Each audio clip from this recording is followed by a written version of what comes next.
Kroz nešto više od 216.000 ugovora, najviše za nabavku roba, a potom radove i usluge, u Bosni i Hercegovini je tokom 2022. godine kroz javne nabavke, uglavnom domaćim ponuđačima, dodijeljeno oko 5 milijardi i 100 miliona konvertibilnih maraka, podaci su Agencije za javne nabavke BiH.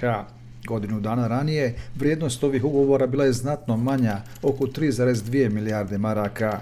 Predstavnici nevladinog sektora međutim sumnjaju na brojne zloupotrebe prilikom javnih nabavki, posebno u proteklim godinama pandemije.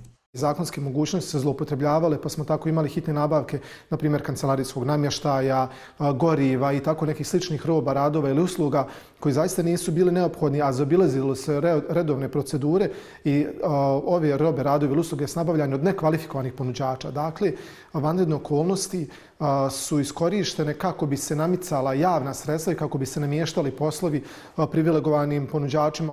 Netransparentno trošenje javnog novca je uočljivo i prilikom kupovine službenih automobila. Institucije javne kompanije u Bosni i Hercegovini potroše između 50 i 100 miliona maraka svake godine da kupe u prosjeku više od 500 službenih vozila. U većini nabavki bude samo jedan ponuđač, što je potpuno nelogično s obzirom da imamo jako puno kompanija koje prodaju vozila i svima bi trebalo da je u interesu da se takmiče i da dobiju što više tendera. Međutim, vi imate na preko 70% u prosjeku tendera na koje se prijavi samo po jedna kompanija. Iako postoji zakon o javnim nabavkama, na svim nivoima se vrlo često zaobilazi.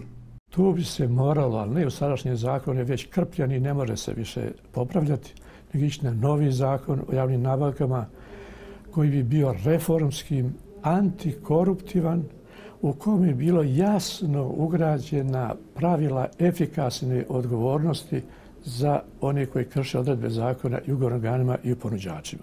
Procjenjuje se da se zloupotrebama kroz javne nabavke u Bosni i Hercegovini godišnje u privatne džepove prelije oko 400 miliona maraka, dok su pravosnažne presude za koruptivne radnje veoma rijetke.